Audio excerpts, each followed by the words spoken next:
and welcome back to the Polka Dot Apple.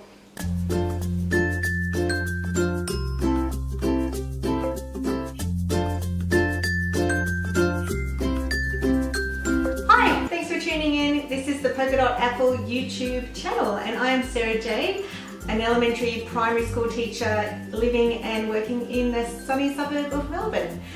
Today I'd like to talk to you about something that's very near and dear to Australians all over the country, and that is ANZAC Day. ANZAC Day is of course our National Day of Remembrance, where we remember those men and women who have sacrificed such a lot for our great nation. For those of you who don't know, ANZAC stands for Australian New Zealand Army Corps, and it is quite a big part of our Australian national psyche and pride. ANZAC Day falls on the 25th of April, and small country towns up to the bigger cities mark this event with dawn services and commemorative marches. I believe it's one of the most important events on the Australian calendar, and it certainly feeds into our national psyche. For those of you who don't know, our Australian and New Zealand troops were involved in the landing at Gallipoli during the First World War. It was a monumental disaster, and many of our soldiers were killed and slaughtered in that particular advancement. And talking to young children about these topics in junior grades can often be a bit challenging. So I find picture books particularly helpful when talking about soldiers and war and the situation that these young men and women were often placed in. 3 books that I find very useful are ANZAC Ted. This is a lovely book that I find children really enjoy. It's by Belinda Landsberry. This is probably my favourite one by Phil Cummings, and the illustrations in this are just beautiful. This is ANZAC Biscuits. This one is a brand new one that was released this year called The Little Stowaway, which is a true story. This one is by Vicki Bennett, and I think the illustrations are by Tull. I don't know how to say that name. Very difficult. I will put them in the link below. So first of all, ANZAC Ted is about, I always love pretty end papers. How pretty are they? It's about a lovely teddy that was taken off to war. A boy has him at home, and he knows that he's old, and he loves him even though other people are judging the way the bear looks. They think he's a bit dirty and he doesn't look brand spanking new. So he talks about if they knew what ANZAC Ted had been through, they would understand why he looks the way he does. Bit of a double meaning in there, I think, but anyway, lovely pictures.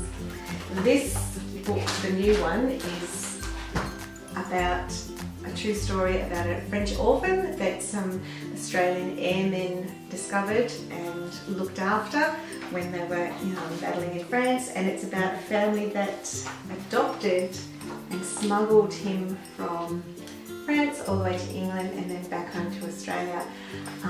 Again, the illustrations in here are delightful. The photographs that are injected in there as well also help create a wonderful atmosphere in the book. This book though, ANZAC Biscuits, has to be my absolute favourite. I cry every time I read it. The way that they do the story is absolutely fabulous. So for those of you who don't know, ANZAC biscuits are very much a part of Australian culture. You can buy them in packets like this that have got oats in, and they've got golden syrup, and they're great to dunk in coffee or tea. But the reason these are particularly linked to Australian soldiers is because they were created for people to make, and they travelled well. They're not a crumbly biscuit. If they get a bit stale, they get a bit chewy, so they're actually just as nice stale. So these wonderful biscuits were baked, packed and sent overseas to all of our wonderful men and women who were serving our country. So they were wonderful biscuits to send overseas on a very long trip, which often took a month to get there. So this particular story, which I absolutely love, is about that process. So it has the 2 different situations occurring. So here we have the mother and the daughter deciding to make the biscuits for the father husband, and then it shows him actually on the battlefield. And then what I love is when they use the 2 different situations. So here's the little girl, isn't she gorgeous? Look at that. So it shows the little girl here sprinkling flour, making the biscuits with her mum. And then here it shows the dad in the snow on the front. Just gorgeous. And then it's the picture at the end where they send them off and they have one little biscuit each, and then they say, I hope Daddy likes them, I hope Daddy likes them. And she says, I hope he loves them, I hope he loves them.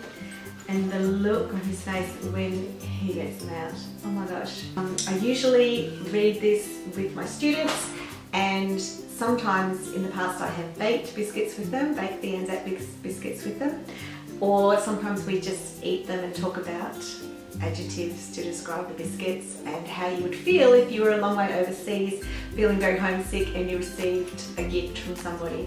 So there's some writing activities that I do with it. I've used this template to go with the ANZAC Ted book with my children in other classes previously, and they've loved writing about their own ANZAC Ted, putting the writing with the template once they've coloured it in, and they love talking about ANZAC biscuits. All of these things are something that can easily be done to make sure that children who are in younger grades learn about the ANZAC legend and why it's so important to Australians. ANZAC Day marches and commemorative services happen all over Australia, and it's a wonderful way to connect with your community. It's also a lovely way to make sure that we do remember all those wonderful servicemen and women who make our nation great.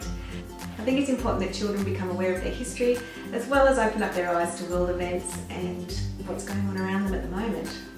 So I hope you enjoyed my little brief on some ANZAC Day resources that you could possibly use in your classroom. They are lovely, lovely stories. I'll make sure that I link all the books and their titles and where you can find them. If you haven't already, please hit the subscribe button and even the little bell if you'd like to know when a new video goes up. Give me a thumbs up. I'd love you to leave a comment, and I look forward to seeing you soon over the next coming weeks. Bye for now.